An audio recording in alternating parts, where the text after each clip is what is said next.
दोस्तों आज की इस वीडियो में हम लोग वृत्त के त्रिज्यखंड के चाप की लंबाई निकालना सीखेंगे और इसके साथ साथ हम लोग त्रिज्यखंड का क्षेत्रफल भी निकालना सीखेंगे। तो देखिए पिछली वीडियो में हमने त्रिज्यखंड का क्षेत्रफल निकालना सीख चुका है इस सूत्र से, लेकिन इस वीडियो में हम लोग एक और सूत्र के बारे में डिस्कस करेंगे, यानी कि इस सूत्र से भी हम लोग क्षेत्रफल निकालना सीखेंगे। ठीक है, तो आप लोग ये वीडियो पूरा देखिएगा ताकि आप लोग पूरा कॉन्सेप्ट अच्छे से सीख सकें। ठीक है, तो चलिए वीडियो शुरू करते हैं। तो देखिए सबसे पहले हम ये जान लेते हैं कि त्रिज्यखंड क्या होता है। तो देखिए त्रिज्यखंड क्या होता है, जैसे मान लीजिए ये एक वृत्त है, तो यहाँ पे एकदम बीचों बीच बिंदु है, इसको केंद्र कहेंगे। तो आप यहाँ से दो त्रिज्या खींचिए। देखिए यहाँ से सीधी रेखा खींचेंगे, एक पहली त्रिज्या हो गया, ये दूसरा त्रिज्या हो गया। तो जब आप इसको खींचेंगे तो पूरा वृत्त दो भागों में बट गया। पहला भाग ये हो गया, ये जो त्रिभुज जैसा दिख रहा है, दूसरा भाग ये पूरा ऊपर वाला। ठीक है, तो इसको भी त्रिज्यखंड कहते हैं और ऊपर वाले को भी त्रिज्यखंड कहते हैं।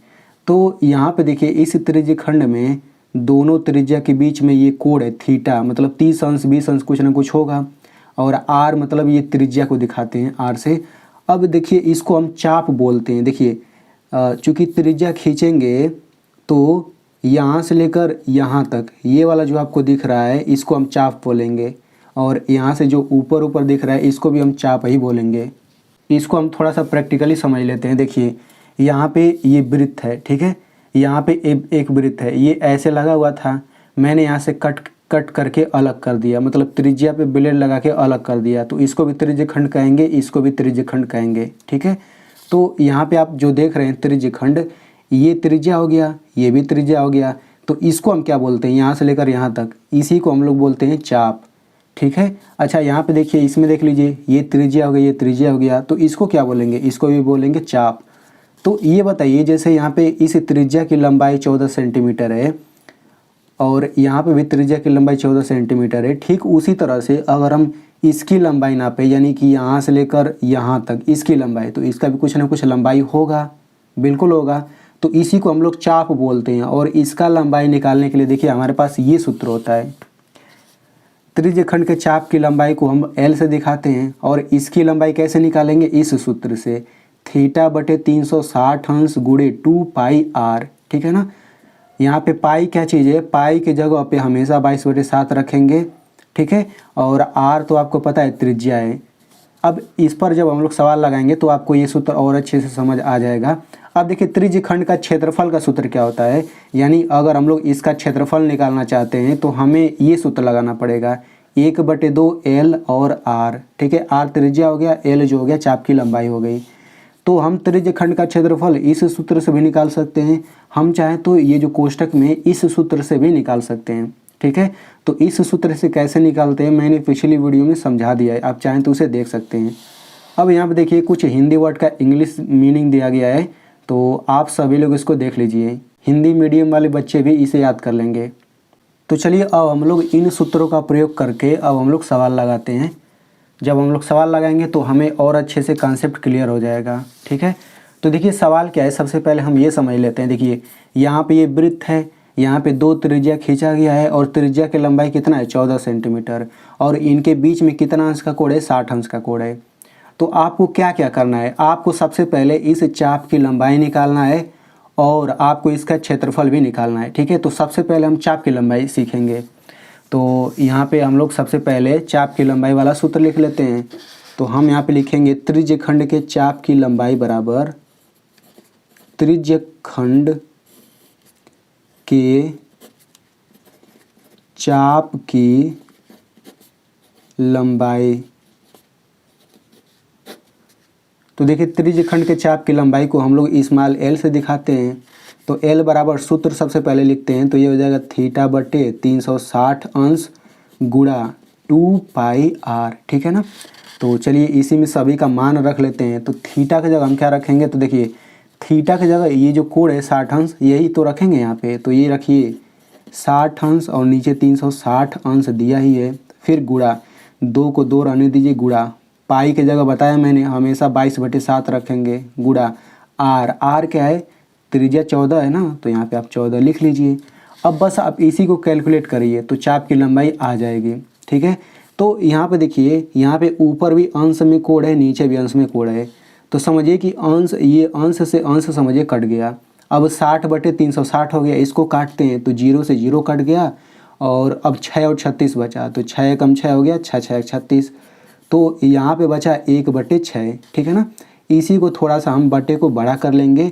अब यहाँ पे देखिए ऊपर जितना संख्या है ऊपर गुणा कर लेंगे, तो यहाँ पे 2 है, 22 है, 14 है, तो यहाँ पे ऊपर ही गुणा सबका करिए, 2 हो गया, 22 हो गया, ये 14 हो गया।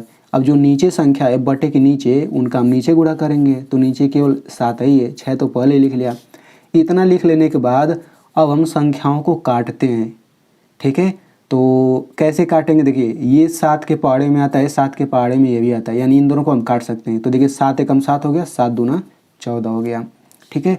अब देखिए 2 भी 2 के पहाड़े में आता है, 6 भी 2 के पहाड़े में आता है, तो 2 एकम 2, 2 तिया 6।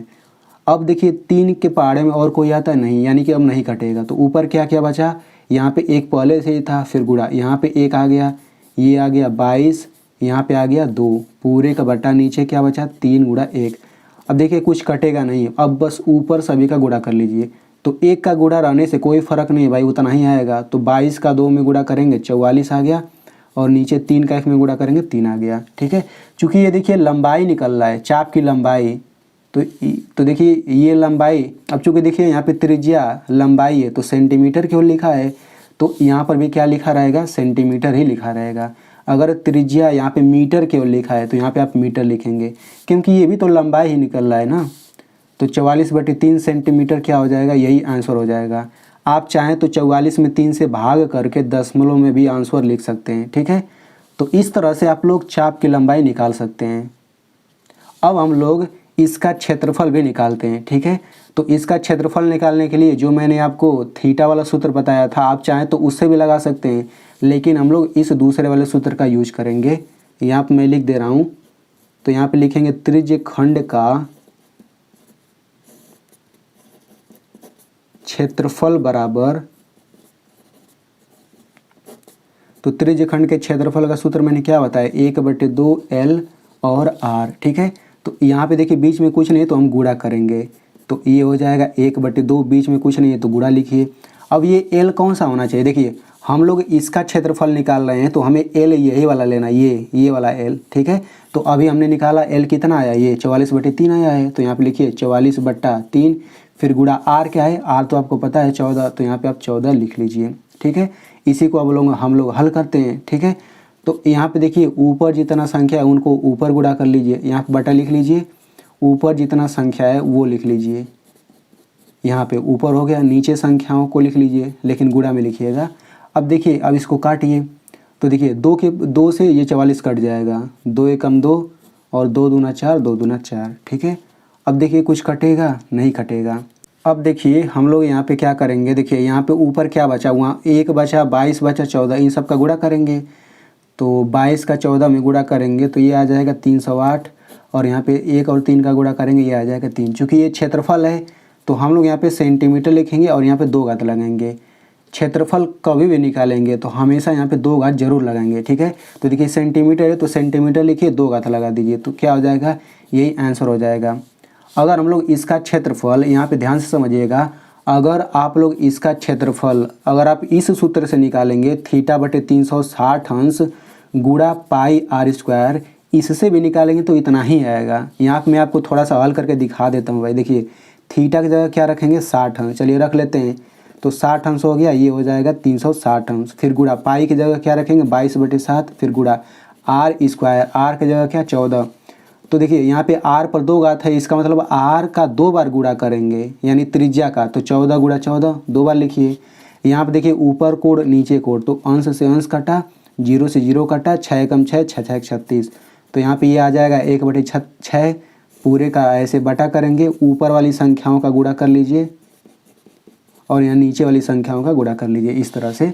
अब देखिए 7 से काटिए, तो 7 से काटेंगे तो ये हो जाएगा 7 दूना 14। अब क्या कटेगा, देखिए यहाँ पे 22 है, ठीक है।